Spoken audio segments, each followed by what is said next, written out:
Oke, jadi di week ke-8 ini kita akan belajar satu algoritma baru ya di machine learning, yaitu Artificial Neural Network atau biasanya disingkat ANN gitu ya. Dan ANN ini kita gunakan untuk permasalahan klasifikasi ya. Kemarin waktu sebelum UTS kita sudah belajar beberapa algoritma klasifikasi seperti contohnya kemarin apa saja? Saya masih ingat? KNN ya. Naive Bayes, terus apa lagi? Logistic regression ya. Logistic regression, terus apa lagi? Udah, itu aja ya, 3 algoritma klasifikasi ya waktu sebelum UTS. Sama untuk yang regresi kita menggunakan linear regression gitu ya. Dan kita nanti akan gunakan ANN ini untuk permasalahan klasifikasi. Sebetulnya ya, ANN ini juga bisa kita gunakan untuk permasalahan regresi. Tapi di studi kasus kita hari ini kita gunakan untuk klasifikasi seperti itu. Oke, ANN ini kaitannya dengan algoritma logistic regression sebetulnya. Kemarin di week ke-8 ya, week ke-7 Anda sudah belajar mengenai algoritma logistic regression. ANN ini bisa kita bilang itu adalah logistic regression yang kita modifikasi ya, sehingga lebih kompleks dan performance-nya juga lebih bagus dibandingkan logistic regression. Nah, jadi ANN ini juga nanti ke depannya ya, ini akan menjadi algoritma dasar untuk deep learning. Nanti kalau Anda tertarik untuk menyelesaikan problem-problem di data science ya, dan Anda menggunakan algoritma deep learning, ya pasti basicnya itu ANN. Anda harus tahu basic dari ANN dulu kalau Anda ingin menggunakan deep learning seperti itu. Dan ANN ini karena itu ya, deep learning itu adalah subnya dari machine learning. Machine learning itu subnya dari AI, gitu kan ya. Dan kalau kita lihat di beberapa tahun terakhir ini penelitian-penelitian terkait data science itu ya mengarahnya ke deep learning. Ya, otomatis ANN ini akan menjadi salah satu algoritma yang bisa dikatakan umum digunakan untuk menyelesaikan permasalahan-permasalahan di data science. Kalau kita bandingkan dengan algoritma-algoritma sebelumnya, misalnya KNN, ya, naive Bayes atau logistic regression, kalau secara umum kita hitung performance-nya jauh lebih bagus menggunakan ANN. Tapi ANN ini ada kelemahannya, dia membutuhkan komputasi yang lebih tinggi dibandingkan algoritma machine learning yang lain, seperti itu. Jadi, yaitu kita mendapatkan performance yang bagus, tapi dibayar dengan computational cost yang lebih tinggi.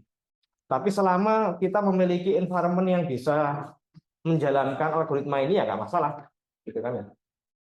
Jadi seperti itu.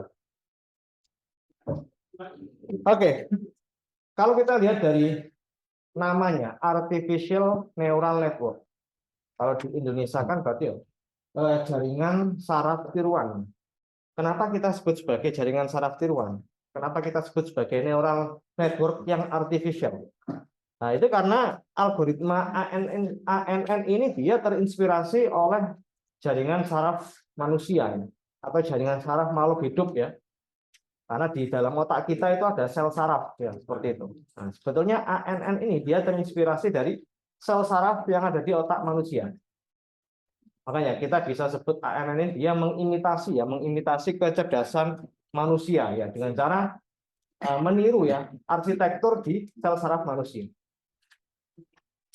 Ya, jadi ANN ini dia mengkombinasikan kompleksitas dari teknik-teknik statistik. Artinya adalah kalau kita nanti menggunakan ANN, kita belajar ANN ini nanti akan banyak perhitungan-perhitungan yang mengarah ke statistik ya atau matematika ya.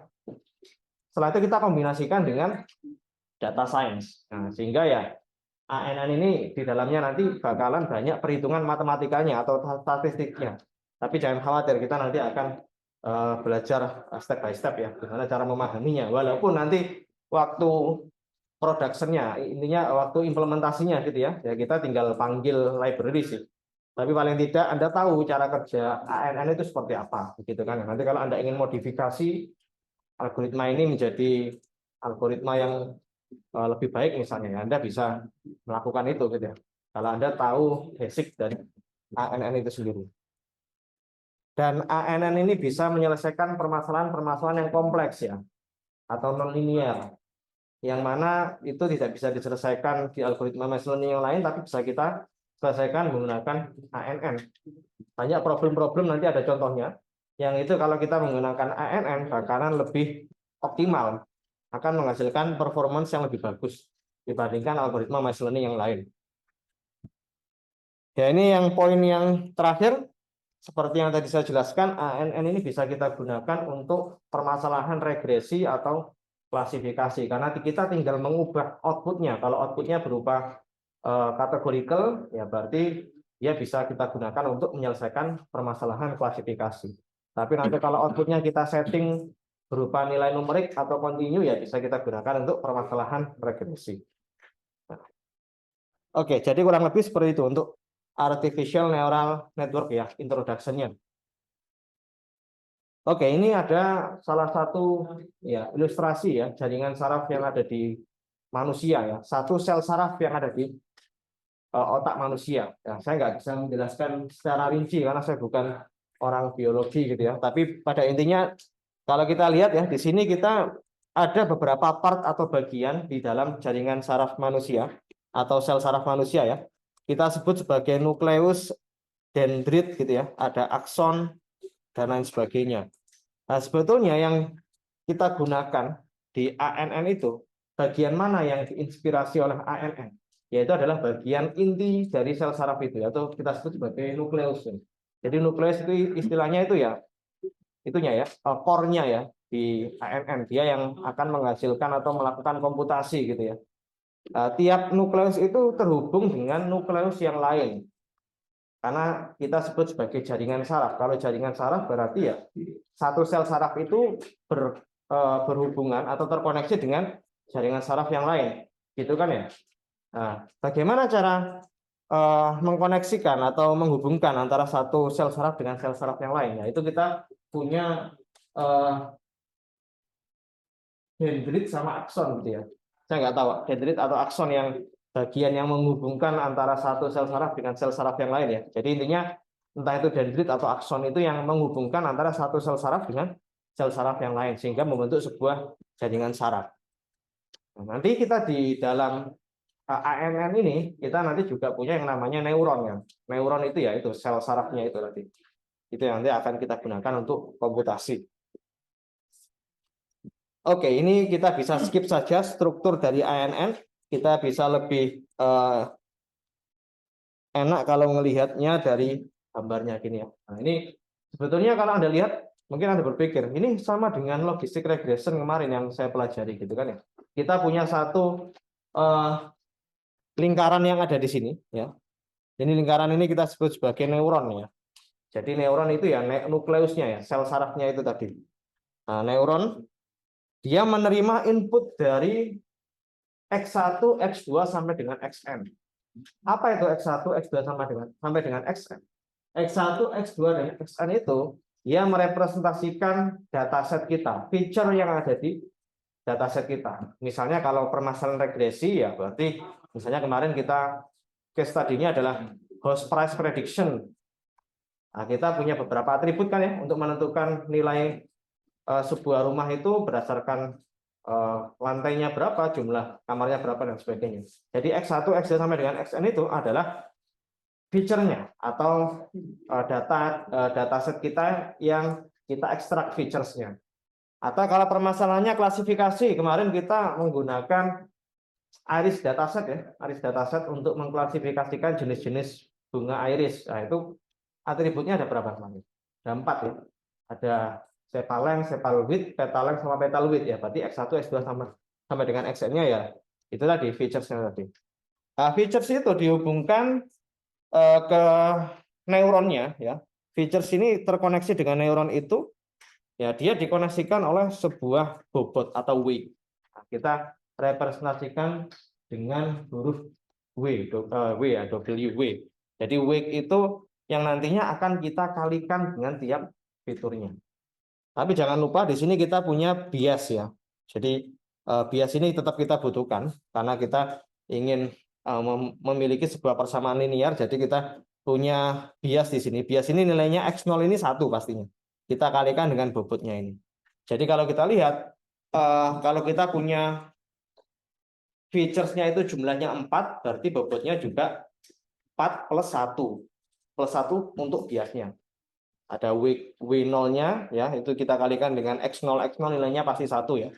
Terus W1 dikali X1 ditambah W2 dikali X2 sampai dengan WN dikali XN. Nah, ini kalau kita lihat, kita coba representasikan dalam bentuk vektor.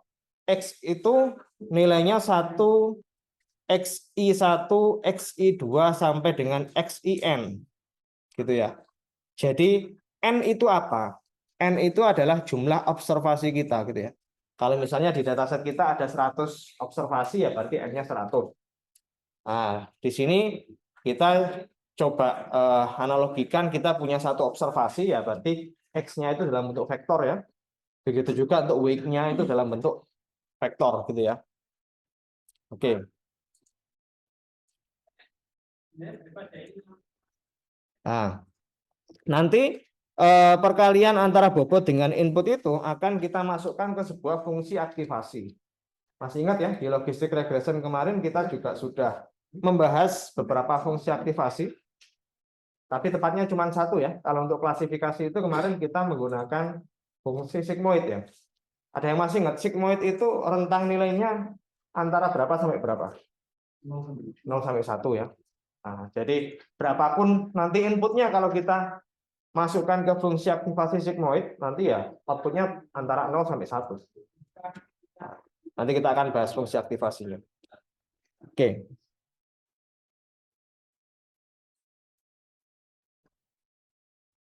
Oke, kita lanjut ke slide berikutnya. Ini adalah fungsi aktivasi ya. Jadi sebetulnya fungsi aktivasi itu kita gunakan untuk itu ya, menghitung, mengkalkulasikan sebuah input itu sehingga menghasilkan sebuah output dengan nilai yang baru, yang memiliki rentang tertentu. Nah, ini bisa, fungsi aktivasi itu kelebihannya kita gunakan biar kita bisa menyelesaikan permasalahan-permasalahan yang kompleks sebetulnya. Gitu ya. Nah, contohnya ini kalau kita menggunakan fungsi aktivasi sigmoid ya, outputnya antara 0 sampai 1. Kalau hyperbolic tangent minus 1 sampai 1 dan seterusnya. Ini ada beberapa contohnya. Fungsi aktivasi yang paling sederhana itu linear. Linear ya, kita nggak melakukan apa-apa sih. Ya inputnya itu kita passingkan saja. Kita nggak melakukan aktivasi apapun kan ya. Fx sama dengan x ya. Berarti ya y-nya sama dengan x. Nah, biasanya kalau linear ini kita taruh di di neuron bagian output untuk permasalahan regresi. Nanti kita coba lihat. Kalau sigmoid, sigmoid ini seperti yang di logistik regression ya. Itu rumusnya 1 dibagi dengan 1 plus E pangkat minus X ya. Silakan nanti bisa dicoba sendiri. Kalau nilainya berapapun itu pasti nilainya itu tidak akan lebih dari 1 atau kurang dari 0. Gitu ya. Oke. Ada juga hyperbolic tangent, atau kita bisa singkat itu tan H ya, tan H ya. Hyperbolic tangent. Itu rumusnya E pangkat X dikurangi E pangkat minus X dibagi E pangkat X plus E pangkat minus X. Nah, nanti nggak usah bingung-bingung, nanti di scikit-learn itu kita tinggal setting saja mau pakai fungsi aktivasi yang mana. Kita nggak perlu bikin dari awal ya. Oke, yang keempat ini adalah rectified linear unit atau kita sebut sebagai ReLU ya. Ini yang populer ini, yang ReLU ini, karena dia bisa menyelesaikan permasalahan non-linear yang kompleks dengan lebih bagus. Nah, sebetulnya ini simpel saja. Kira-kira kalau menurut Anda, rectified linear unit ini rentang nilai outputnya antara berapa sampai berapa? 0 sampai tak hingga. Ya, jadi kalau nilainya itu minus, berarti ya pasti 0 gitu ya. Kalau nilainya plus, ya sudah, itu yang akan jadi output. Rectified linear unit atau ReLU ya. Ada juga soft plus, itu adalah rumusnya fx sama dengan ln atau logaritma natural dari 1 plus e pangkat x. Itu outputnya juga antara 0 sampai berapa ini ya? Saya nggak tahu. Sampai berapa? 5 atau lebih ini. Bisa jadi lebih ya. 0 sampai tak hingga juga kayaknya ya. Kalau softmax ini Softmax ini kita gunakan untuk permasalahan yang multi class classification ya. Jadi outputnya itu dalam bentuk vektor, bukan nilai skala. Artinya adalah kalau kita punya kelasnya itu 3 misalnya, kita contohnya Iris dataset kemarin kita punya apa versicolor, virginica sama versicolor sama apa? Setosa gitu ya. Kan ada 3 jenis. Nah, nanti softmax itu pasti nanti outputnya itu berupa vektor sejumlah atau bentuknya itu shape-nya itu sejumlah kelas yang mau kita klasifikasikan. Jadi kalau misal kita punya 3 kelas ya, nanti softmax itu outputnya pasti berupa vektor ya, seperti ini. Yang nilainya itu misalnya 0,2, 0,1 sama 0,7. Kalau kita jumlahkan, itu pasti nilainya kan 1 ya, kalau kita jumlahkan ya. Nah, ini biasanya kita gunakan untuk thresholding apakah sebuah observasi itu masuk ke kelas A, kelas B, atau kelas C. Biasanya kita ambil yang paling tinggi ini. Nah, dia masuk ke kelas C. Softmax itu biasanya kita gunakan untuk permasalahan yang multi kelas. Ya. Nah, outputnya berupa vektor. Kalau Anda lihat di situ, inputnya kan XI, X1, X2 sampai dengan XN ya. Inputnya juga vektor, outputnya juga vektor. Jadi N itu adalah jumlah kelasnya ya, jumlah kelasnya. Jadi E pangkat XI ya. XI itu artinya input yang indeks ke I gitu ya, dibagi dengan sigma J sama dengan 1 sampai N dikali dengan E pangkat X dengan indeks ke J seperti itu. Nah, ini outputnya pasti rentangnya itu antara 0 sampai 1 ya. 0 sampai 1 pastinya. Karena kalau kita jumlahkan semua ya, dia bakalan menjadi nilai 1. Oke, mungkin sampai sini ada pertanyaan terkait dengan basic-basic di tadi ya, neural network.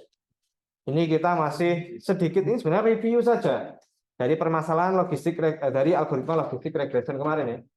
Ini baru kita masuk ke neural network-nya. Oke, kalau nggak ada pertanyaan saya langsung saja. Nanti kalau ada pertanyaan silakan bisa langsung itu ya, raise hand saja gitu ya. Jadi ini kita punya neural network yang lebih kompleks ya. Yang semula tadi kita hanya punya 1 neuron saja. Ini neuronnya kan cuma 1 ya. Cuma 1 neuron saja. Inputnya ada N. Nah, kalau kita punya sebuah arsitektur neural network seperti ini, saya mau tanya, kira-kira arsitektur ANN ini dia memiliki berapa neuron kalau menurut Anda? Saya kasih pilihan. Ada 7 neuron atau ada 3 neuron? Ada 4 neuron. Ada 7 atau ada 4 menurut Anda? 4. Yang 4 angkat tangan coba. Oke, Kevin. Oke, apa lagi? Cuma 2 aja. Oke, cuma 2 orang. Siapa namanya? Sorry. Brian. Ya. Yang lain? Yang 7 angkat tangan. Oke, yang lain? Yang selain oke, yang 7 siapa?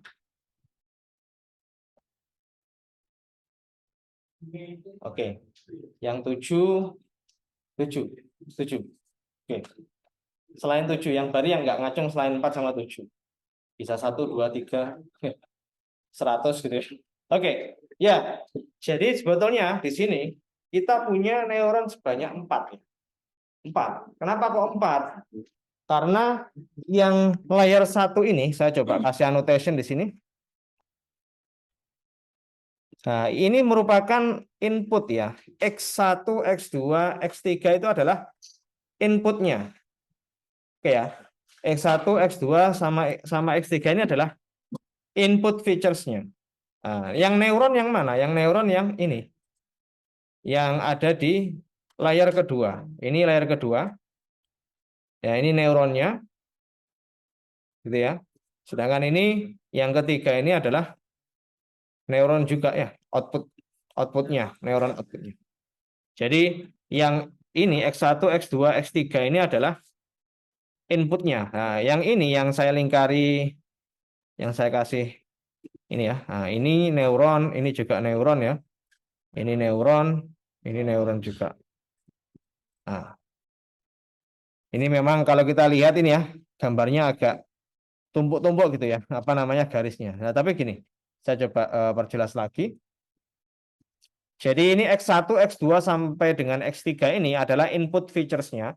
Kita koneksikan dengan setiap neuron yang ada di layer kedua. Gitu ya. Jadi ini ya, X1 pasti dia terkoneksi dengan A1, A2, dan A3.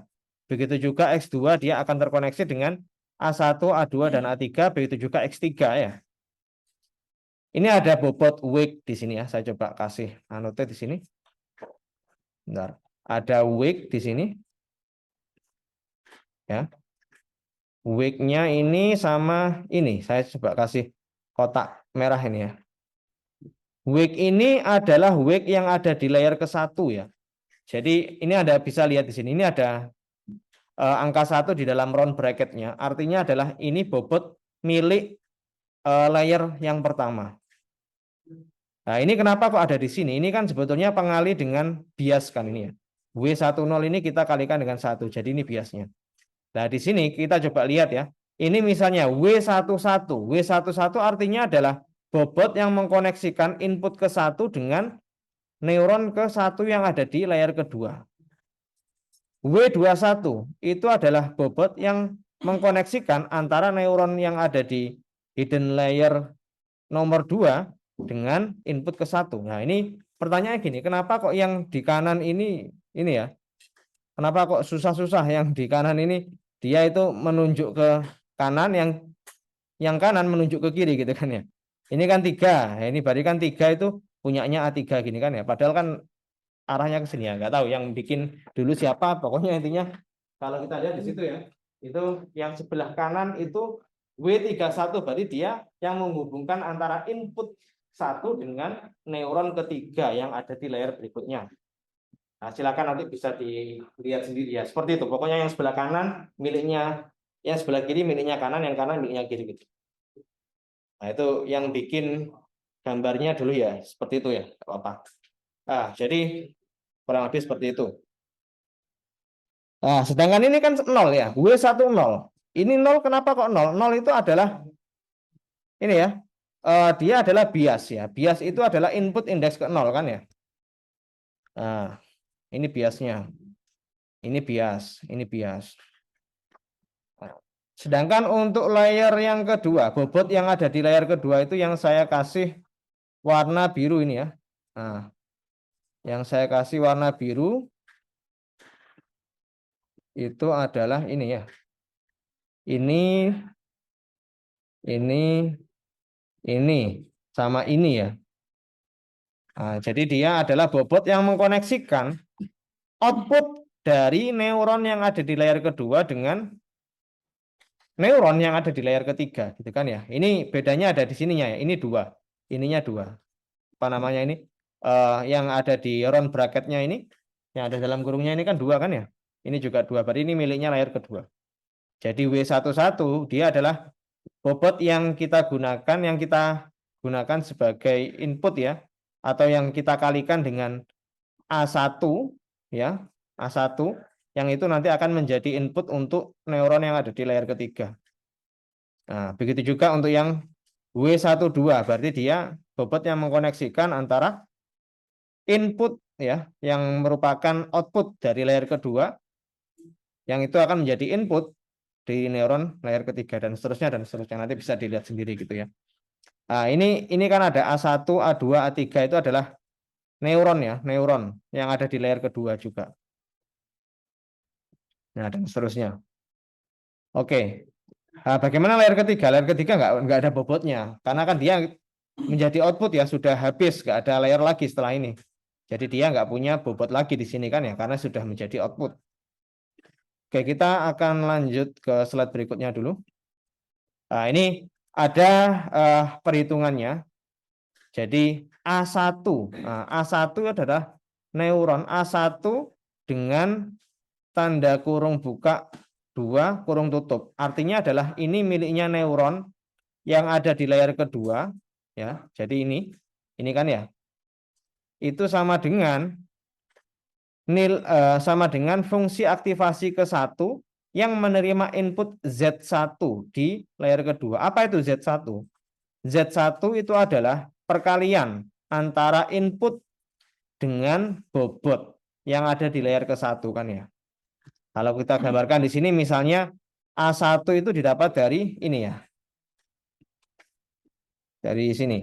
Ini kan, ini, terus ini ya. X2 dikali W12 dan X3 dikali W13. Ini kita jumlahkan sama 1 dikali W10. Ini kali ini kali ini kali ini kali ini. Nah, itu akan menghasilkan Z1. Nah, itu saya tulis Z1 di sini ya. Nah, yang saya ungu itu Z1. Nah, Z1 itu akan menjadi input ya untuk fungsi aktivasi A1 ya. Jadi A1 itu sama dengan F1 ya. F fungsi aktivasi layar layar kedua dengan menerima input Z1 di sini ya. Jadi A1 itu nanti akan menghasilkan output yang saya kasih warna merah ya di sini ya. Ini. Nah, nanti A1 ya berarti ini. Warnanya kok sama sebentar. Nah, ini. Kelihatan bedanya ya. Warnanya beda ya. Jadi A1 itu ya ini. Fungsi aktivasi dari Z1. Z1 kita masukkan ke fungsi aktivasi ya, activation function. Entah nanti fungsi aktivasinya pakai sigmoid, pakai relu, pakai hyperbolic tangent, ya tergantung nanti kita mau setting seperti apa gitu kan ya. Oke, begitu juga seterusnya untuk A2, A3. Nah, ini kita coba kembali lagi ke slide berikutnya. Nah, ini kan A1 untuk layar kedua itu adalah F1 yang menerima input dari Z1 di layar kedua, yang mana Z1 di layar kedua itu adalah perkalian antara tiap input dengan bobotnya masing-masing ditambah dengan biasnya. Begitu juga untuk A2 dan A3 dan seterusnya. Nah, untuk layer 3 gimana? Nah, layer 3 ini kalau kita lihat di sini ya, dia akan menerima input dari sini kan ya.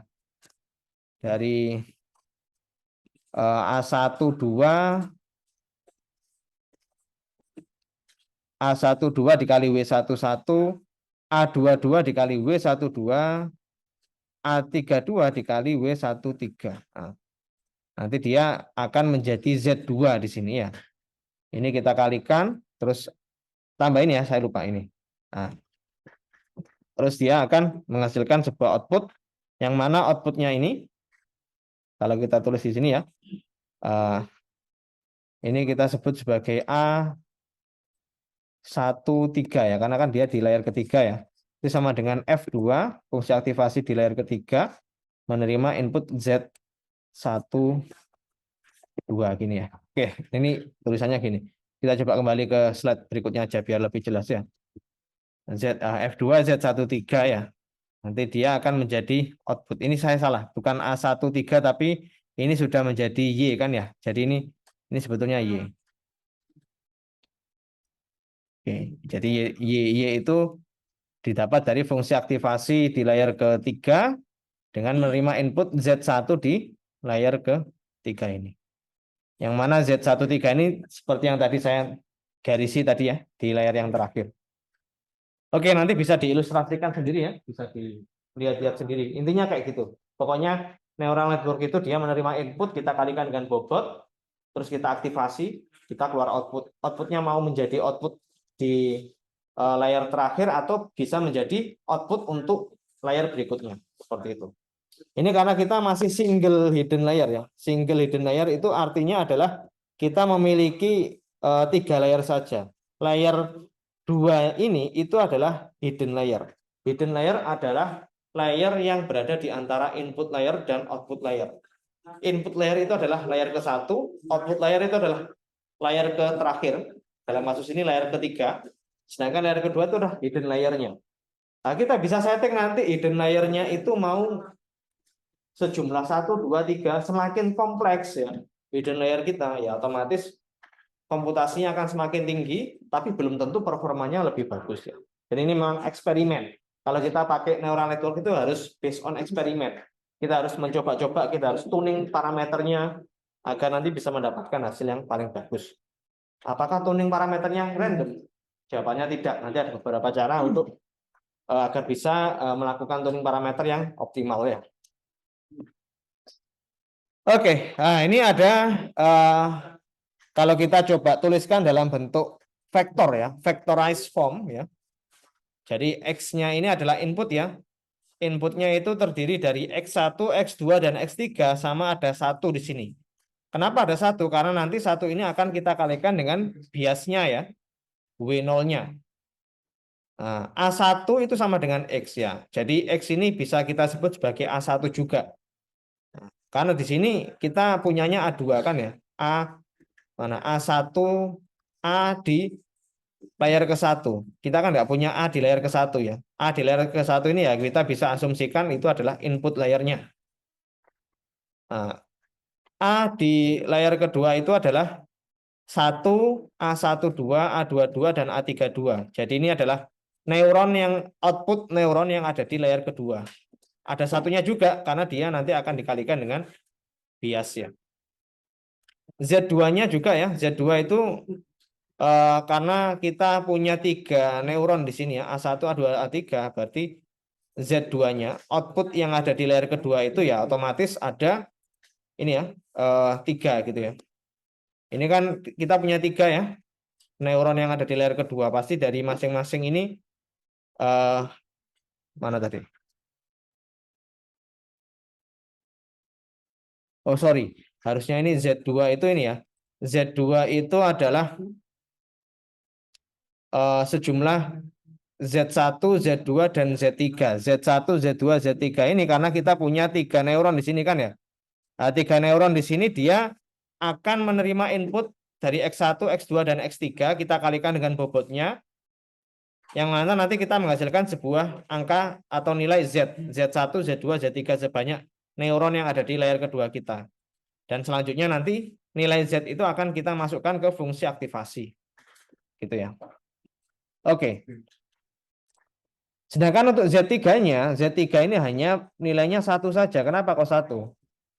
Nah, karena di sini kita punya 1 neuron saja. Otomatis dia akan menerima input itu ya sejumlah 1 kan ya.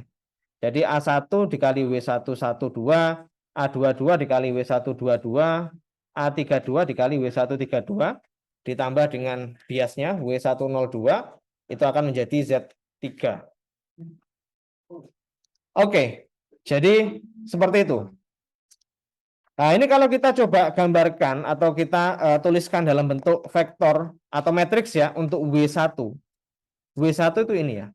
W1 itu yang tadi saya kotai warna merah tadi ya. Ini adalah W1. Ini kan W1 ya. W yang ada di layar ke-1 ya. Ini dan ini ya. Nah, ini adalah W yang ada di layar ke-1. Itu kalau kita coba representasikan dalam bentuk vektor ya. Ini ya. Nah, W10, W11, W12, dan W13 ini sebetulnya adalah bobot miliknya neuron ke-1 yang ada di hidden layer ya. Jadi ini miliknya neuron 1 ya. Neuron 1, ini neuron 2, dan ini neuron 3. Oke, nah. Jadi ingat ya, yang sebelah kiri ini merepresentasikan neuronnya, yang sebelah kanan inputnya kan ya tadi. Nah, sedangkan W2 itu hanya dalam bentuk vektor ya, 1 saja. Karena kan ini, kalau kita lihat gambarnya,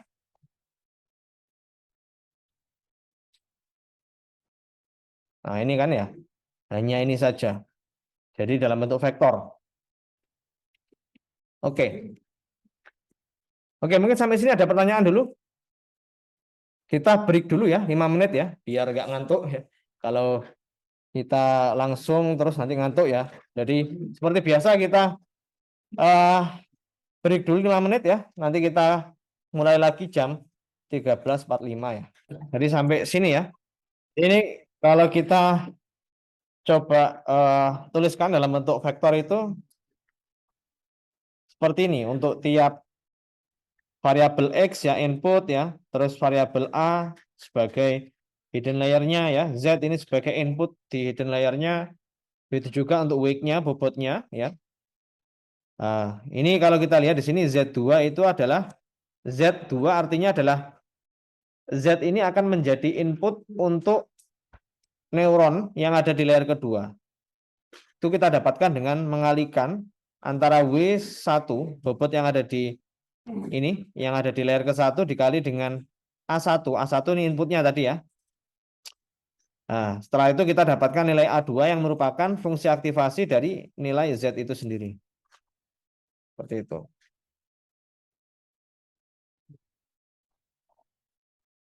Oke.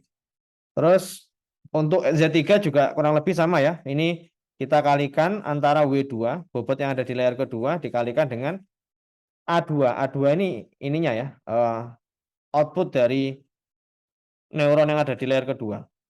Oke, kalau kita lihat di sini ada rumusnya sebetulnya ya.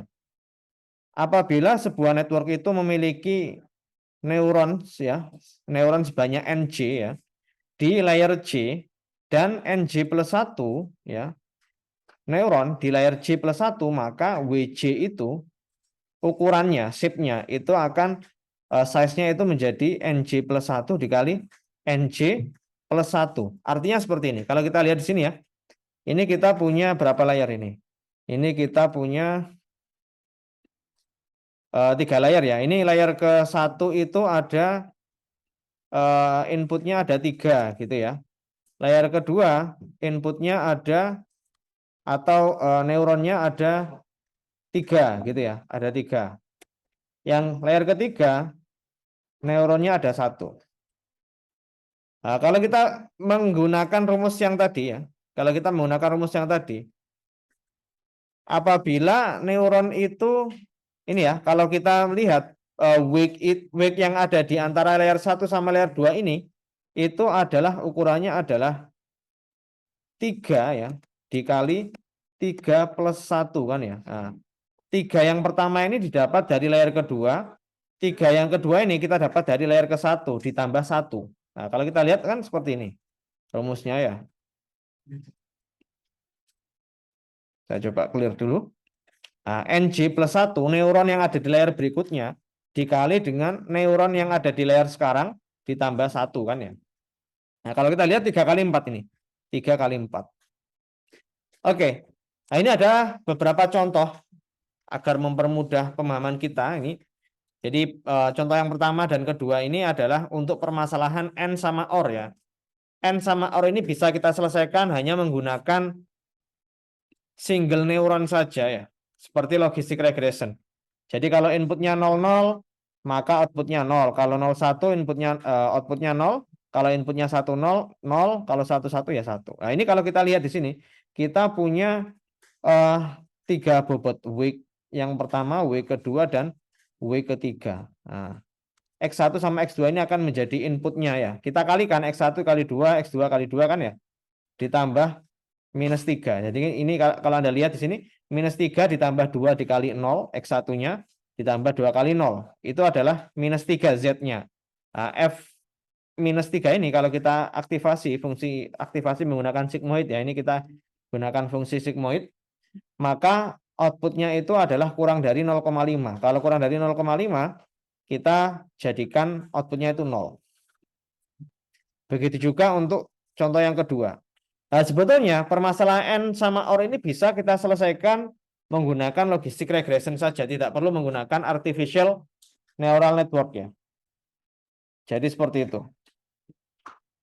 Nah, OR ini juga sama, bisa kita selesaikan. Nah, bobotnya ini pertanyaannya dari mana? 22 minus 3 ini. 22 minus 3 ini sebetulnya kita random di awal. Tapi selama proses training itu berjalan, kita punya iterasi, nanti dia akan menentukan bobot yang paling tepat. Dan di iterasi yang terakhir, kita asumsikan di sini kita mendapatkan bobot 22 sama minus 3 di sini.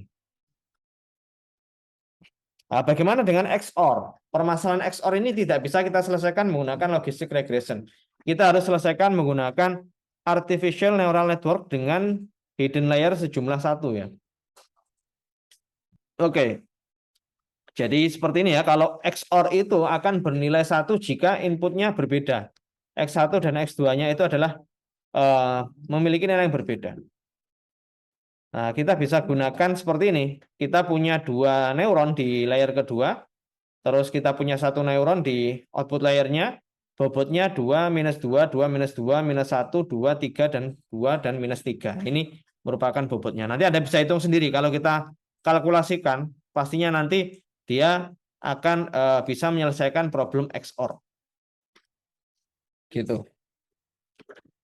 Oke, kita langsung lihat saja di slide berikutnya. Mungkin sampai sini ada pertanyaan dulu terkait dengan artificial neural network sebelum kita itu ya membahas lebih detail lagi bagaimana cara melatih model ANN itu sendiri. Jadi sebelum saya jelaskan mungkin saya bisa kasih analogi ya. Yang harus kita kustomisasi, yang harus kita adjust di ANN itu sebetulnya adalah bobotnya, weight-nya. Ya. Di awal kita sudah tentukan weight-nya itu berapa secara random. Kita generate secara random saja bobotnya. Tapi nanti setelah kita generate secara random, kita latih model ANN-nya menggunakan beberapa kali iterasi dan nanti akan mendapatkan bobot yang paling tepat yang bisa mendekati real output-nya. Sama kalau kita mungkin kalau Anda pernah memasak, misalnya Anda masak nasi goreng gitu ya. Anda cicipin nasi gorengnya itu sudah rasanya sudah pas atau enggak? Apakah rasanya itu kurang asin? Kalau kurang asin ya berarti saya tambah dengan garam. Jadi bobot garamnya saya tambah. Kalau terlalu asin ya bisa jadi apa ya? Nasinya saya tambah gitu ya. Sehingga nanti kan lebih merata garamnya. Sama kalau kita menentukan bobot di neural network ini kita harus mencoba gitu ya. Kita harus mencoba dengan beberapa kali percobaan. Jadi kalau kurang pas ya berarti kalau kurang asin kita tambahi, kalau terlalu asin kita kurangi. Jadi kayak gitu kan ya. Nah, jadi kita harus coba ya, kita random di awal. Anda mungkin waktu di awal masak nasi goreng ya random gitu ya. Coba garamnya 1 sendok gitu ya. Oh kurang asin saya tambahin 2 sendok. Oh terlalu asin saya kurangi. Kalau makanan sih kalau sudah terlanjur dimasukkan nggak bisa dikurangi ya. Ya gimana? Kita tambahin nasinya ya. Pokoknya gitulah. Intinya analoginya kayak Anda memasak gitu ya. Anda cicipin kalau kurang pas ya berarti kita tambah. Kalau terlalu banyak ya kita kurangi. Seperti itu. Nah, jadi untuk mentraining ANN dengan single hidden layer, dengan hidden layer yang sejumlah 1 tadi, yang pertama harus kita lakukan ya, kita tentukan dulu arsitektur dari ANN-nya, mulai dari jumlah inputnya itu berapa ya, jumlah hidden layer-nya berapa, jumlah neuron di tiap hidden layer itu berapa, dan jumlah outputnya berapa. Setelah itu kita generate initial values dari bobotnya, weight-nya. Terus kita looping ya, kita looping. Nah, kita punya 2 istilah di sini. Istilah yang pertama itu adalah forward propagation dan backward propagation. Nah, jadi forward propagation itu kalau kita analogikan dengan memasak ya, waktu awal Anda masak nasi goreng terus Anda cicipin, itu forward propagation. Setelah Anda cicipin rasanya kurang enak ya, Anda adjust bumbunya. Itu backward propagation. Oke. Setelah kita melakukan backward propagation ya kita nanti update bobotnya. Nah, kita update bobotnya menggunakan gradient descent. Nah, ini gradient descent itu sebuah metode yang kita gunakan untuk menentukan bobot yang paling tepat nantinya. Sama kalau Anda memasak kan pasti juga ada metodenya. Kalau garamnya terlalu banyak, terlalu asin kan nggak mungkin malah ditambah garamnya kan ya pasti dikurangi ya. Decision untuk mengurangi, menambah itu adalah pekerjaannya gradient descent nanti. Nah, terus kita repeat ya, kita ulangi prosesnya itu sampai kriterianya itu kita capai, kita raih ya. Performanya itu yang sudah bagus baru nanti kita stop proses trainingnya. Oke. Nah, ini misalnya kita punya input X ya. X itu sebanyak N. Artinya jumlah kriteria kita itu ada N. Terus kita punya output Y. yaitu adalah jumlah neuron yang ada di output layar kita itu sebanyak K. Contoh sebelum-sebelumnya ini kita hanya memiliki K1 saja ya, karena kan outputnya ini hanya satu ya mesti ya di contoh-contoh kita sebelumnya. Nah ini juga satu. Nah, tapi kalau kita punya output lebih dari satu itu juga bisa ya.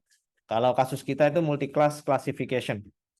Nah ini jadi inputnya, terus kita punya outputnya, terus ini kita punya hidden layernya, hidden layer yang ada di layer kedua ini sejumlah H gitu ya. Jadi bobotnya itu pasti size-nya adalah H kali N ya. H kali N. Dari mana H kali N? Karena kan ini ya, pakai rumus yang sebelumnya tadi ini ya. NJ plus 1 dikali NJ plus 1 ini ya. NJ N indeks N layer ke J plus 1 dikali dengan jumlah neuron yang ada di J ditambah 1 ya.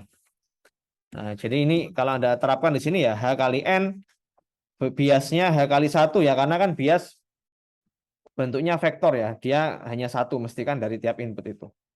Untuk bobot yang ada di hidden layer itu ya K kali H ya, bias yang ada di outputnya K kali 1. F ini adalah activation function di hidden layer, G itu activation function di output layer. Ini kalau Anda download dari ULS ada yang salah ketik ya, di sini bukan hidden tapi output ya. Oke, ini adalah cara untuk menghitung loss ya. Nah, menghitung error function. Kita bisa sebut sebagai error function atau loss function.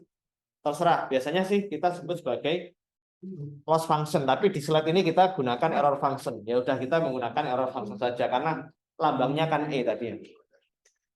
Jadi error function itu kita gunakan untuk menilai seberapa bagus ya output yang kita prediksi, output yang dihasilkan oleh model ANN kita dengan real output. Jadi kita bandingkan output yang kita hasilkan dari ANN dengan real outputnya itu apakah sudah sama atau belum. Kalaupun berbeda, kita lihat nanti perbedaannya itu berapa persen.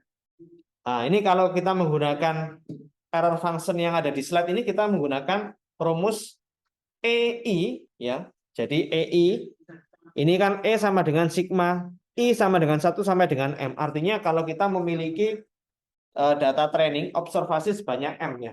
Ini kan jumlah observasinya M ya. Jadi TI itu adalah predicted outputnya, YI itu adalah real outputnya. TI itu adalah output yang dihasilkan oleh ANN, sedangkan YI itu adalah output realnya. Nah, kalau kita punya data itu sebanyak M observasinya, jadi ya kita harus hitung dari tiap observasi itu kita hitung error function-nya terus kita jumlahkan.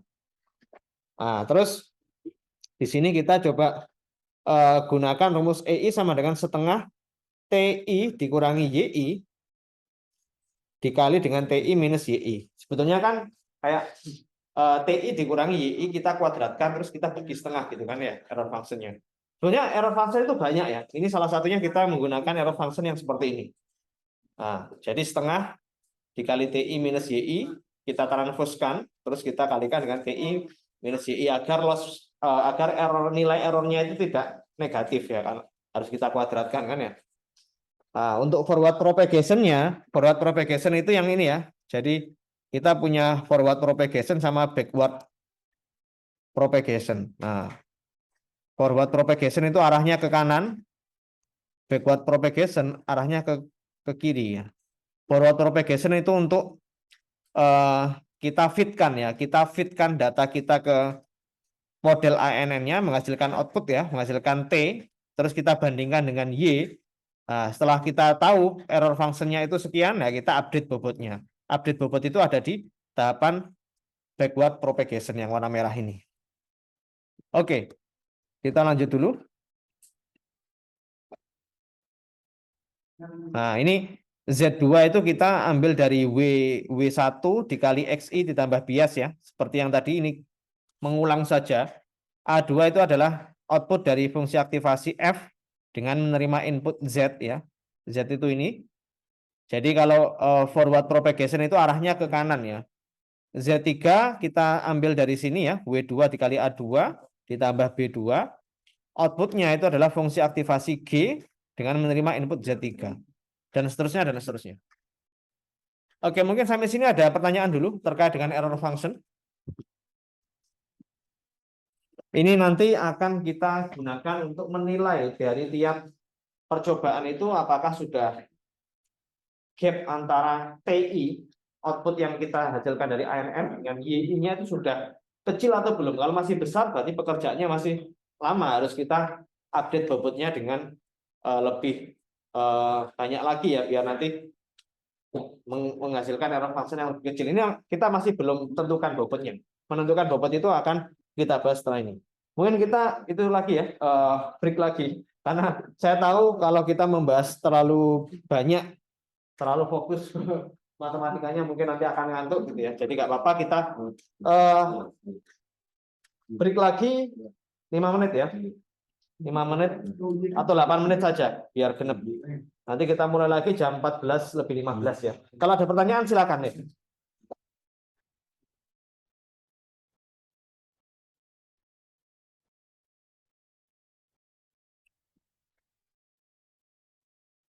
Oke, kalau nggak ada pertanyaan, ini error fungsinya sudah kita tuliskan seperti ini.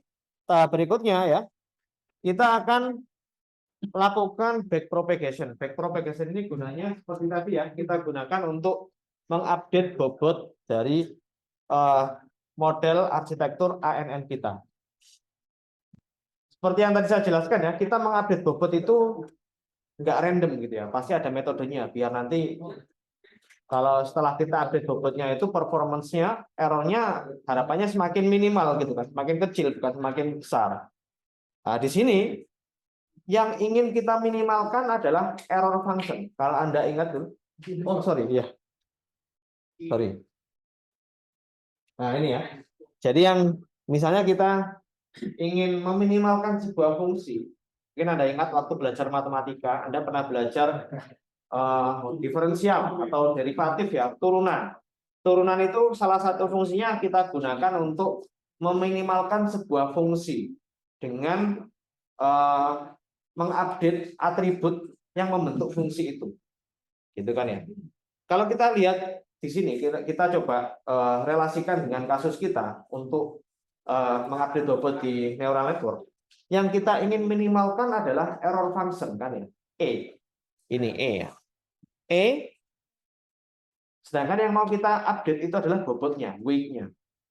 Karena back propagation itu kita mulai dari output layer kembali ke belakang, dari output layer kembali ke input layer. Jadi otomatis yang akan kita update itu adalah bobot yang ada di layer kedua dulu, gitu ya. Nah, di sini kita update bobot yang ada di layer kedua, partial derivatif E terhadap weight yang ada di layer kedua. Itu ada lambangnya partial derivatif ya, kayak simbol delta yang lowercase ya. Delta itu kan kalau uppercase-nya segitiga gitu ya. Kalau ini adalah partial derivatifnya, jadi lowercase dari simbol delta itu sendiri, yaitu D, kayak D kebalik gitu ya. Nah, bukan D kebalik sih, D ya, D delta, seperti itu simbolnya. Nah, untuk melakukan partial derivatif itu, kenapa kok kita menggunakan partial derivatif? Karena weight-nya itu adalah bentuknya vektor, terdiri dari nilai yang jumlahnya lebih dari satu. Maka dari itu harus kita lakukan partial derivatif. Jadi nggak langsung kita lakukan turunan diferensial ya, karena weight-nya itu merupakan vektor. Error function itu terbentuk dari weight ya, yang jumlahnya lebih dari satu, sehingga kita harus turunkan secara parsial ya, weight yang ke satu, weight kedua, weight ketiga, dan seterusnya.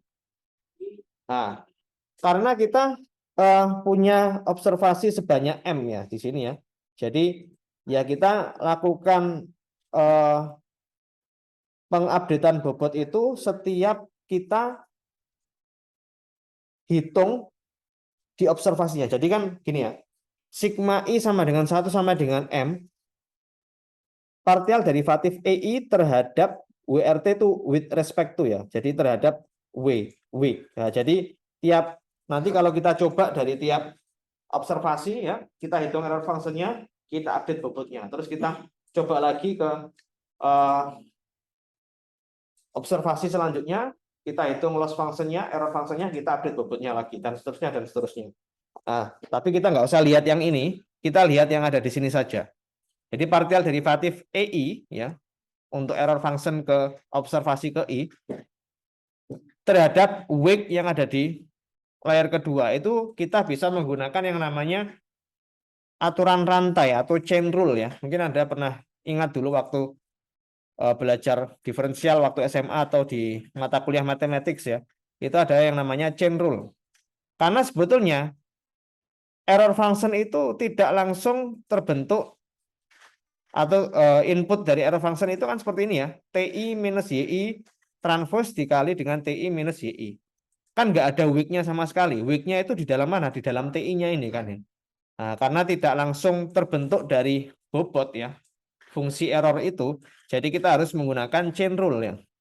EI itu terbentuk dari YI sebetulnya kan ya. Sedangkan YI itu terbentuk dari Z. Z itu terbentuk dari bobot.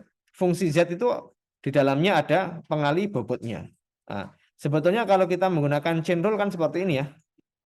Nah, ini bisa kita hapus sih sebetulnya. Ini dihapus, dicoret-coret kan sama saja ya hasilnya ya. Tapi kita memang sengaja jabarkan biar kita bisa menerapkan fungsi partial derivatif itu menggunakan metode chain rule. Nah, jadi ini kita akan lakukan partial derivatif itu per fungsi ini. Jadi partial derivatif EI terhadap YI, partial derivatif YI terhadap Z ya, Z di layer ketiga, partial derivatif dari Z di layer ketiga terhadap wake. Ini kalau kita hitung sebetulnya, ini kita bisa tuliskan. Jadi ini itu hasil partial derivatifnya itu adalah minus TI minus TI dikurangi YI. Sedangkan untuk partial derivatif dari YI terhadap Z di layer ketiga itu adalah Y aksen. Nah ini kita nggak jabarkan, langsung dituliskan aja Y aksen. Karena sebetulnya YI itu adalah fungsi sigmoid kan tadi ya. YI itu adalah fungsi sigmoidnya. Partial derivatif Z terhadap wake bobot itu adalah A2. Nah, kita mulai dari yang EI terhadap YI dulu ya. Kita nggak perlu sulit-sulit. Kita bisa menggunakan kalkulator derivatif online ya. Sebentar, saya coba tuliskan.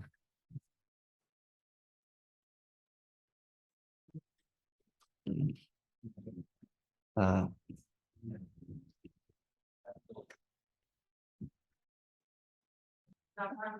Oke, ini kita menggunakan derivatif kalkulator.net. Nanti Anda bisa lihat sendiri. Ini kita nggak perlu apa namanya hitung manual gitu ya. Nah, ini kita tadi sudah saya hitung ya. Nah, jadi ini kan partial derivatif dari E. E terhadap Y. E itu apa? E itu tadi ini ya, setengah dikali TI minus YI kuadrat gitu kan ya. Transpose dikalikan TI minus YI kan ya, sama dengan EI.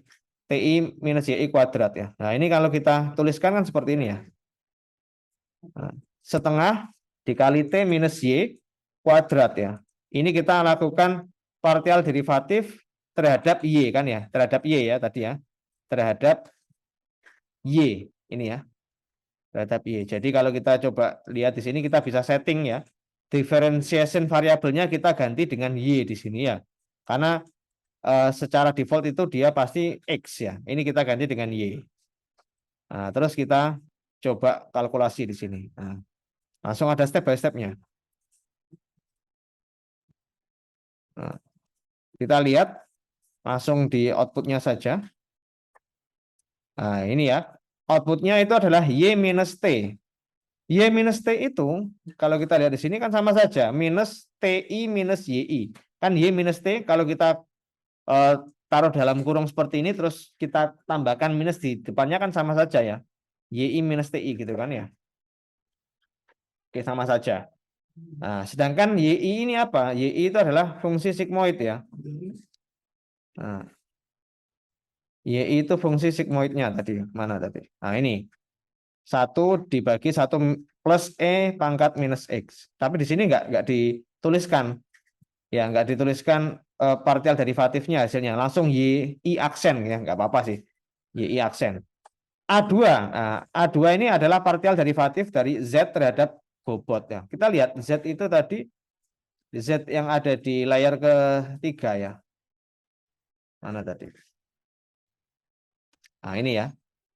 Kan sebenarnya ini ya, Z3 itu kan W30, W31, X1, W32, X2 dikali W33, X3. Ini kalau kita lakukan partial derivatif terhadap bobotnya. Ya kan? Z3 terhadap W kan ya. Sebetulnya gampang saja. Ini kalau kita coba lihat di sini. Ini ya. Nah, ini kita lakukan partial derivatif terhadap week ya. Terhadap week itu apa? Week itu ya ini ya. W30, W31, W32 dan W33. Gitu kan ya. Nah, ini harusnya bukan X ya. Kayaknya ini ada kesalahan di sini. Ini harusnya A ya. Z3 itu kan terbentuk dari A ya. Oh, sorry, sebentar. Kita coba lihat dulu, saya clearkan dulu. Kita coba lihat di ini tadi. Oh, Z3 terhadap week 2. Z3 itu di Oh, ini nih. Yang ini ya, Z3 ini. Z3 di layar yang ketiga kan. Sorry, tadi salah. Yang kita lakukan partial derivatif itu adalah ini ya. Ini D Z3 terhadap week. Nah, week-nya apa? Week-nya kan ini. Week-nya ini W10, W11, W12 dan W13. Ini kalau kita lakukan partial derivatif terhadap week, ya otomatis kan week-nya ini kita anggap sebagai konstanta ya. A1-nya kita anggap sebagai konstanta. A1, A2, A3 itu adalah konstanta. Jadi ya, kalau kita lakukan partial derivatif ya, ini langsung ketemu A-nya. Nah, kalau kita lihat di sini. Oke. Nah, ini kalau kita lihat terhadap A kan ya, terhadap Y, nanti hasilnya pasti A ini, ya kan? Oke, dan seterusnya dan seterusnya. Sedangkan untuk biasnya, biasnya kita ngupdate-nya juga sama kurang lebih ya. Yang bedanya hanya di ininya saja, di bagian ini. Ya, ini kalau kita Z itu kalau kita partial derivatif kan terhadap bias, ya nanti hasilnya 1 di sini. Bukan A2. Karena kan biasnya cuma 1 tadi ya. Pasti 1. Oke, nanti bisa Anda lihat sendiri ya. Anda nggak perlu bingung. Ini perhitungan matematis di balik artificial neural network untuk mengupdate bobotnya. Nah, setelah kita mendapatkan ini kalau di layar ke itu ya, backpropagation di layar kedua, ini di layar ke-1 lebih panjang lagi ya. Nah, ini pakai chain rule ini sebetulnya. Ini gitu ya. Nah, setelah itu kita akan update bobotnya itu menggunakan persamaan seperti ini. Jadi weight selanjutnya, bobot selanjutnya itu di iterasi selanjutnya itu sama dengan bobot kita saat ini dikurangi gamma dikali partial derivatif E terhadap weight. Jadi ya ini yang kita ambil itu nanti yang ini ya. Yang akan kita ambil partial derivatifnya itu sebetulnya yang ini ya. Yang ini. Ini untuk partial derivatif untuk bobot layar ke-1, layar ke-1 ya. Sedangkan ini untuk layar yang kedua. Nah, ini layar yang kedua. Ini yang kedua kan ya, week 2, ini week 1. Jadi bobot itu akan kita hitung seperti ini caranya. Nah, dari tiap bobot itu kita akan hitung partial derivatifnya itu seperti ini. Nah, jadi bobot selanjutnya sama dengan bobot saat ini dikurangi gamma dikali gradien desainnya tadi. Begitu juga untuk biasnya. Di mana ini gamma itu adalah learning rate. Learning rate itu adalah seberapa cepat kita ingin mengupdate bobotnya. Kalau kita definisikan nilai gammanya semakin besar, otomatis ya nanti semakin cepat untuk mendapatkan titik yang minimum. Tapi jangan terlalu cepat. Kalau terlalu cepat juga nanti kita bisa loncat ya dari titik minimumnya. Oke, jadi sebetulnya kan kalau kita gambarkan kurvanya itu seperti ini ya. Nah, kurva itu misalnya nilai minimum ya. Nilai minimum kan ada letaknya di sini ya. Nah, misalnya posisi kita di sini. Pengennya kan di sini ya. Sampai ke sini terus sudah berhenti gitu kan ya. Tapi kalau learning rate-nya terlalu besar, nanti dia akan naik lagi ke sini. Ya, error function-nya akan semakin besar lagi. Jadi ini sumbu Y-nya itu adalah nilai errornya. Sumbu X-nya itu adalah nilai bobotnya yang kita update gitu ya. Ini kalau kita dimensinya cuma satu gitu ya. Tapi sebenarnya kan multidimensi, weight-nya lebih dari satu. Oke, mungkin kita break lagi ya. Ini masih ada adzan. Silakan kalau ada yang mau ditanyakan bisa ditanyakan dulu sambil kita nunggu adzan ya. Oke, jadi terakhir ini ya kita gunakan untuk mengupdate bobot sama biasnya ya. Ini kurang lebih seperti ini caranya. Nah, ini kalau kita implementasikan di code-nya ya. Ini kita coba import library dari NumPy. Nanti ini kita akan selesaikan problem XOR ya. XOR problem yang tadi kita selesaikan menggunakan ANN tadi ya.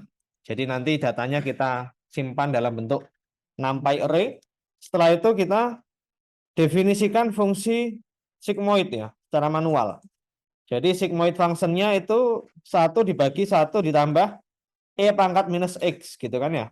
Terus untuk D sigmoid ini itu adalah derivatif dari fungsi sigmoid. Nanti kita butuhkan juga ini. Terus kita definisikan untuk predik ANN-nya. Predik ANN-nya ini memiliki input X, W1, W2. X itu inputnya, W1 itu bobot di layer ke-1, W2 itu adalah bobot di layer kedua, B1 itu bias di layer ke-1, B2 adalah bias di layer kedua.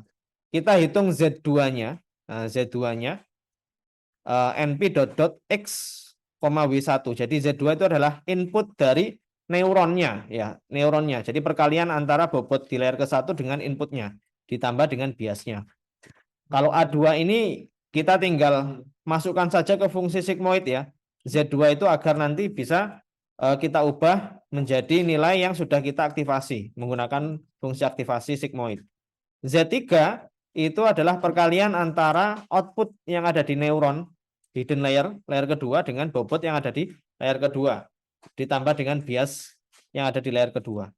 Terus kita tentukan Y-nya itu sama dengan fungsi sigmoid ya dari Z3 itu sendiri. Nanti return value-nya adalah A2 dan Y. Kenapa A2 dengan Y? Jadi kita nanti ingin mendapatkan output dari layer kedua dan layer ketiganya. Itu nanti akan berfungsi saat kita melakukan backpropagation. Oke, ini inputnya X sama T-nya. X itu adalah inputnya 00, 01, 10, dan 11. Outputnya adalah output dari XOR function ya, 0110. Kita tentukan epochnya 10.000 ya. Gamanya learning rate-nya 0,1. NI itu adalah number of inputnya, karena number of inputnya kita ada 2 ya. Terus NH itu adalah number of neuron yang ada di hidden layer-nya, itu 2. Kalau kita lihat itu mirip seperti ini. Ini ya. Jadi NI-nya 2, NH-nya 2, outputnya Y-nya 1. Oke. Nah, jadi NI, NH, NO-nya 2, 1 ya. Kita random, weight-nya kita generate secara random, bobot weight W1-nya kita random dengan ukuran 2 dikali 2 ya, NI, NH, 2 kali 2. Jadi bentuknya adalah matriks ya, 2 kali 2. B1-nya karena dia hanya 1 ya, vektor. Jadi kita ukurannya 1,2 gitu ya. Karena kan neuronnya ada 2 tadi ya. W2 juga ukurannya 2 dikali 1 ya, bobot di layer kedua. Terus B2-nya 1,1 ya, NU-nya kan 1 karena output layernya hanya 1 neuron. Terus kita lakukan training di sini menggunakan gradient descent ya. Jadi for to in range epoch. Jadi kita lakukan iterasi sebanyak 10.000 ya. Kita lakukan prediksi ya menggunakan fungsi predik ANN. Karena predik ANN tadi ada 2 ya. Ada 2, outputnya A2, Y. Jadi di sini kita tentukan A2, Y. Predik ANN X W1, W2, B1, B2 yang sudah kita tentukan tadi. Terus kita lakukan backpropagation di sini. D2 itu adalah itu ya gradient descent. Gradient descent yang ada di bobot yang ada di layer kedua. Itu D sigmoid Y dikali T minus Y. Itu sama kayak ini sebetulnya. Ini ya. Nah, T minus TI dikurangi YI dikali Y aksen. Itu representasinya di code itu yang ini. Y dikali T minus Y. Gitu kan ya. Nah, ini sebetulnya ada minusnya di sini ya. Tapi minusnya nanti kita simpan dulu. Nah, ini ada A-nya juga. A-nya juga kita simpan nanti dulu. Nah, terus untuk yang D1 mengupdate gradient descent di layer ke-1 untuk bobot layer ke-1 ya itu seperti ini. D sigmoid A2 dikali D2 dot W2 transpose. Itu sama kayak ini. Nah, ini. Ini ya. Itu sama dengan ini. Nanti Anda bisa lihat sendiri itu ekuivalen kok dengan rumus ini. Oke ya. Jadi D2 dot W2 transpose. Nah, setelah itu baru kita update bobotnya. Karena tadi minusnya kan belum ya. Minusnya kan belum. Jadi minusnya kita taruh di sini. Minus ketemu minus. Sebetulnya ini kan minus ya. Minus ketemu minus jadinya plus di sini.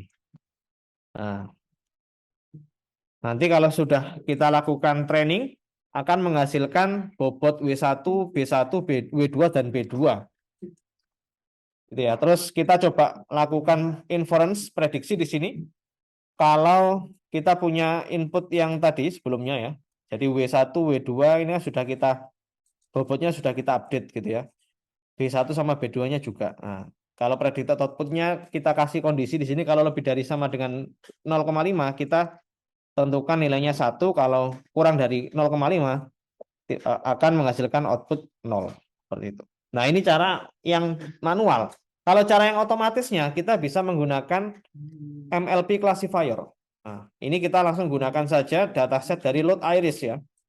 Kita train test split, terus kita import akurasi skornya. Ini kita coba itu ya. Kita coba load datanya, X sama Y-nya kita tentukan dari iris.data dan iris.target. Kita tentukan X train, X test, Y train sama Y testnya.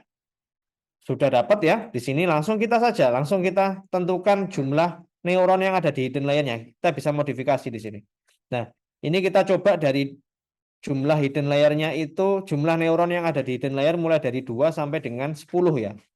Nah, jadi parameter neuron yang ada di hidden layer-nya kita ubah dari 2 sampai dengan 10 ya. Nah, ini kita prediksi menggunakan MLP classifier. Kita tentukan hidden layer size-nya itu adalah sebanyak NH. Terus max iteration-nya itu 10.000 ya. Random state-nya 1. Terus kita inn.fit ya. Ini kita training ya. Nah, kita training menggunakan dataset training. Terus kita hitung akurasinya yang kita coba ke dataset testing. Nanti menghasilkan akurasi yang seperti ini. Kalau kita bandingkan, ini jauh lebih bagus dibandingkan algoritma klasifikasi KMN ataupun naive Bayes sebelumnya ya. Ini bahkan ada yang mendapat sampai 100% kalau kita tentukan neuronnya itu sejumlah 7 di hidden layer-nya seperti itu. Oke, mungkin ada pertanyaan dulu sampai sekarang. Ya memang ini pembahasannya terlalu panjang gitu ya. Tapi sebetulnya nanti kalau Anda baca-baca lagi gitu, enggak itu kok, enggak kompleks kok ya. Oke, ini saya jelaskan sebentar mengenai final project ya.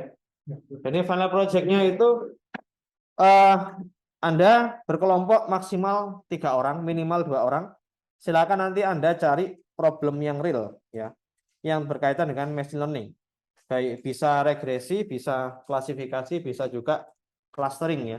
Datasetnya dapat dari mana? Anda bisa download dari Kaggle ya. Nanti Anda bisa buka sendiri di Google. Kaggle ini dia public dataset ya. Public dataset. Datasetnya bisa Anda dapatkan secara gratis ya. Atau mungkin Anda punya data sendiri ya silahkan. Anda tentukan dulu problemnya mau klasifikasi, regresi, atau clustering. Itu yang penting Anda harus tentukan dulu. Karena itu nanti berkaitan dengan algoritma yang Anda pilih. Setelah itu Anda selesaikan problemnya itu menggunakan model machine learning. Bisa menggunakan KNN, bisa menggunakan ANN, bisa menggunakan naive Bayes, bisa menggunakan logistic regression ya, linear regression, tergantung permasalahan yang ingin Anda selesaikan. Setelah itu yang perlu Anda lakukan hanyalah membuat ini ya, Jupyter Notebook ya, untuk menyelesaikan problem tersebut. Plus ditambah dengan report. Reportnya dalam bentuk scientific paper. Nah, scientific papernya minimal ada 6 halaman, maksimal 10 halaman dengan ukuran kertas A4. Nanti ada template-nya, jangan khawatir, ada template-nya nanti akan disediakan. Terus Anda juga membutuhkan Mendeley ya. Mungkin yang nanti kalau Anda mengambil research methodology RM ya, itu juga Anda pasti menggunakan reference atau citation manager. Jadi Mendeley ini kita gunakan untuk mensitasi. Nanti kalau datasetnya itu Anda dapatkan dari Kaggle, ya harus ada citasi ya menggunakan Mendeley ini. Atau mungkin Anda membaca paper-paper, scientific paper yang lain yang Anda jadikan referensi, ya silakan disitasi. Nah, papernya harus terdiri dari title, author, ya, abstract, introduction, material, result, conclusion, dan references. Nah, jangan khawatir, di sini sudah ada template-nya. Silakan nanti ada template, template-nya ada download ya. Dan Anda baca guideline-nya. Misalnya abstrak isinya apa saja, itu ada di sana. Terus introduction isinya apa saja, itu ada di sana. Oke. Karena Anda KPD ya, silakan gunakan yang poin yang pertama. Nah, untuk minggu ini nggak ada tugas ya. Jadi Anda mungkin bisa siapkan kelompoknya dulu mungkin ya. Anda cari kelompoknya harus dalam satu KP, enggak, jangan lintas KP ya. Kalau lintas KP nanti demonya nentuin jadwalnya sulit ya. Jadi kita gunakan satu KP saja. Ini akan didemokan di week ke-14 ya.